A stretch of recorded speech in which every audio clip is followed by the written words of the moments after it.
മലബാറിലെ ട്രെയിൻ യാത്രാ പ്രശ്നത്തിന് ആശ്വാസം പകർന്ന പുതിയ പാസഞ്ചർ ട്രെയിൻ ഓടിത്തുടങ്ങി. പരശുരാമനും നേത്രാവതിക്കും പിന്നാലെയാണ് വണ്ടി കോഴിക്കോട്ട് എത്തിയതെങ്കിലും യാത്രക്കാരെ കൊണ്ട് കോച്ചുകൾ നിറഞ്ഞു.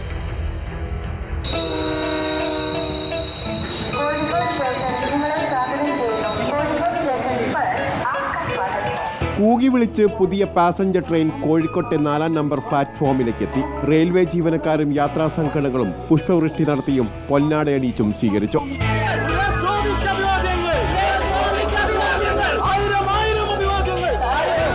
BJP പ്രവർത്തകരും ട്രെയിൻ സ്വീകരിക്കാനെത്തി. അവഗണന നേരിടുന്ന മലബാറിന് നേരിയ ആശ്വാസം. 10 ജനറൽ കോച്ചുകൾ, നിറയെ യാത്രക്കാർ. ഇനിയും യാത്രാ വണ്ടികൾ വേണമെന്ന ആവശ്യം അടിവരയിടുന്നു.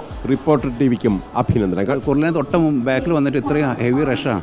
തീർച്ചയായിട്ടും ഇത് ഓടേണ്ടി വരും, കാരണം അത്രയും പാസഞ്ചർ ഉണ്ട്.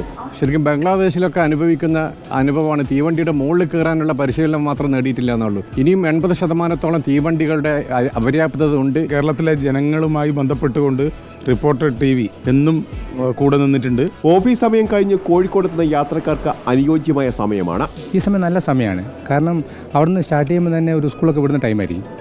ഇവിടെ ഇപ്പം ജോലി കഴിഞ്ഞ് ഇറങ്ങുന്ന ജീവനക്കാർ, വനിതകൾ, അവർക്കെല്ലാം വീട്ടിലെത്താൻ എളുപ്പമായിരിക്കും. സർവീസ് കാസർഗോഡ് വരെ നീട്ടണമെന്ന ആവശ്യവും സജീവമായി.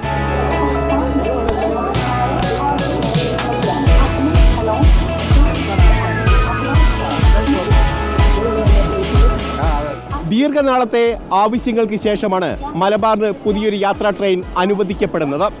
മലബാറിലെ യാത്രാ പ്രശ്നങ്ങൾക്ക് ഒരു പരിധിവരെയെങ്കിലും ആശ്വാസം പകരുന്നതാകും ഈ ട്രെയിൻ. വീഡിയോ ജേർണലിസ്റ്റ് ഷബീർ വടക്കേക്കരയ്ക്കൊപ്പം reporter Abhilash, in reporter, Kozhikode.